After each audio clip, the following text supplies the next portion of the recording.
Hi hello నమస్తే welcome back to our channel Telugu vlogs in Bengal. రంగుల పండుగ హోలీ వచ్చేసింది. హోలీ అంటే ఎవరికి ఇష్టం ఉండదు చెప్పండి. చిన్న పిల్లల నుంచి పెద్దవాళ్ళ వరకు అందరికీ ఇష్టమే. సో నాకు కూడా హోలీ అంటే చాలా ఇష్టము. హోలీ ఆడాలంటే కలర్స్ కావాలి కదండి. అసలే మా పిల్లలు ఎప్పుడెప్పుడు కలర్స్ తెచ్చుకోవాలా అని మార్నింగ్ నుంచి వెయిట్ చేస్తున్నారు. ఇంకా వాళ్ళ డాడీ ఆఫీస్ నుంచి రాగానే ఒక్క నిమిషం కూడా లేట్ చేయకుండా చలో షాప్కి అని చెప్పేసి పట్టుకొని వచ్చేసినామన్నమాట. ఇక్కడ చూడండి చాలా కలర్స్ ఉన్నాయి. అలాగే చాలా డిఫరెంట్ మాస్కులు, ఇంకా ఇలా వాటర్ కొట్టేవి, అవన్నీ చాలా వెరైటీస్ ఉన్నాయి. ఇప్పుడైతే ఇలా షాప్లోకి వచ్చి కలర్లన్నీ కొంటున్నాం. కానీ మేమైతే చిన్నప్పుడు మా ఊర్లో ఒక ఆరెంజ్ కలర్ ఫ్లవర్స్ ఉంటాయి, మేమైతే హోలీ పువ్వులు అంటాము. వాటిని తీసుకొచ్చి దంచి దాంట్లో నుంచి రసం తీసి వాటిలో వాటర్ కలిపి మేము దాన్ని హోలీలాగా ఆడుకునేవాళ్ళం. మీలో అలా ఎవరైనా చేశారా? మీకు ఎంతమందికి దాని గురించి తెలుసు చెప్పండి. మీలో ఎవరైనా అలా చేసి ఉంటే, అలా హోలీ ఆడుంటే నాకు కింద కామెంట్ చేసి చెప్పండి. అవును, ఇంతకీ దేశమంతా ఇంత సెలబ్రేట్ చేసుకుంటున్నారు కదా ఈ హోలీ పండుగ. అసలు ఈ హోలీ ఎందుకు సెలబ్రేట్ చేసుకుంటారు అని మీకు ఎవరికైనా ఐడియా ఉందా?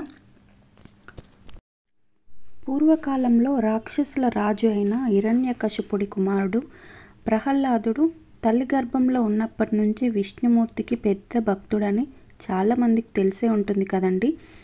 అలా ప్రహ్లాదుడు విష్ణుమూర్తిని పూజించడం హిరణ్యకశిపుడికి అస్సలు నచ్చదు. ఆయన ఒకరోజు తన సోదరి అయిన హోలికను పిలిచి ఆమెకున్న శక్తితో ప్రహ్లాదుని మంటల్లో కాల్చివేయమని చెప్తాడు. అప్పుడు ఆమె ఆ ప్రహ్లాదుని తన ఒడిలో కూర్చోబెట్టుకుని మంటల్లోకి దూకుతుంది. అయితే అప్పుడు విష్ణుమాయ వల్ల ప్రహ్లాదుడు ప్రాణాలతో బయటపడతాడు. హోలిక మాత్రం ఆ మంటల్లో కాలి చనిపోతుంది. హోలిక దహనమైన రోజునే హోలీ అని అంటారు. హోలిక దహనమైన రోజు కాబట్టి హోలికా దహన్ అంటారు. ఈ రోజునే మామూలుగా మేమైతే ఊర్లో వాడుక భాషలో కామదహనం అని అంటాము. పౌర్ణమి రోజు హోలీ పండుగ వస్తుంది కాబట్టి కాముని పౌర్ణమి, కాముని పున్నం అని కూడా అంటారన్నమాట. చెడు పైన మంచి గెలిచిన రోజు.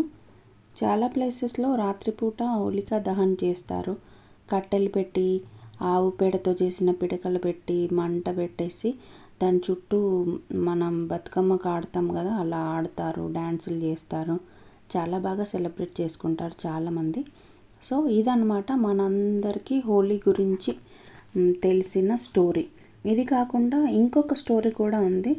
అది ఎంతమందికి తెలుసో లేదో నాకైతే తెలీదు. ఒకరోజు కృష్ణుడు తన తల్లి అయిన యశోదమ్మ దగ్గరికి వెళ్ళి, అమ్మ, రాధ నాకన్నా చాలా తెల్లగా అందంగా ఉంది, నేను మాత్రం ఇలా నల్లగా ఉన్నాను అని బాధపడతాడంట. అప్పుడు యశోదమ్మ, కృష్ణ నువ్వేం బాధపడకు, నువ్వు రాధ దగ్గరికి వెళ్ళి తనకు రకరకాల రంగులు పూయి, అప్పుడు రాధ కూడా చూడడానికి నీలాగే ఉంటుంది అని చెప్తుందంట. అప్పుడు కృష్ణుడు అన్ని రంగులన్నీ తీసుకొని వెళ్ళి రాధకి పూస్తాడంట. అప్పుడు రాధ కూడా కృష్ణుడి పైన రంగులు చల్లుతుందంట. సో అప్పటి నుంచి ఒకరిపైన ఒకరు రంగులు చల్లుకోవడం, స్నేహితులు, బంధువులు, చుట్టాలు, చిన్న పెద్ద ఇలా తేడా లేకుండా అందరూ ఒకరి మీద ఒకరు రంగులు చల్లుకోవడం అప్పటి నుంచి ఆనవాయితీగా వస్తుందనేది మరొక పురాణ గాథ.